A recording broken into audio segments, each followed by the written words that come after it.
Today I'll be reviewing Batman The Dark Knight number 9. Now, this is actually a month late, but whatever.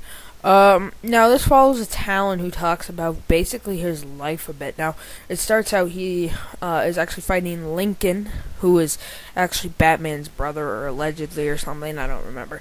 But, first off, you see him, basically stabbed and then shot, and he says, "This is my last thought." And then he remembers back to when he decided not to rehearse at Haley's circus, and one of the ringmasters decided to burn him, not to death all the way, and then he says, "You're now worthy to become a talon." So this shows his first few crime raids. They said he was one of the more careless talons, and he actually was attacked by Batman, and that's when they put him in his little, sleep thing until the Night of the Owls, where, Batman basically defeats him again, and, that's the whole story, basically, and, then you can see, Tim Drake, Damian, and Nightwing, and he says, go after him, basically, and, yeah, that's the end of the story.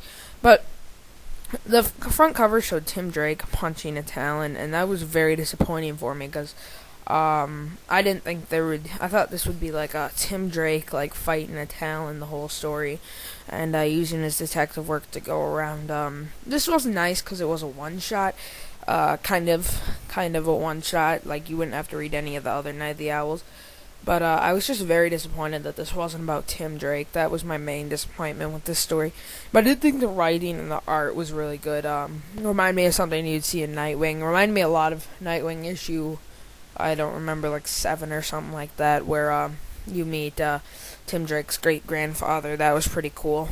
So, overall, I'd have to give this story, it was kind of disappointing, but for what it was pretty good. Overall, I'll have to give this story probably a 7 out of 10. The artwork is fantastic, though. And I also have number 10, so probably what I'll be reviewing next is number 10, if I decide to review that or not. But I'm definitely disappointed this wasn't about Tim Drake. I want Red Robin to get his own story in the New 52. If they cancel one of the Batman titles, I'd be fine with it. If they made a Red Robin title, that'd be just really cool, in my opinion.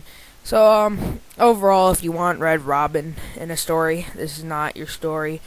But if you're following Night of the Owls, it's pretty good. Well, that's all for today, guys. And be sure to comment and stuff.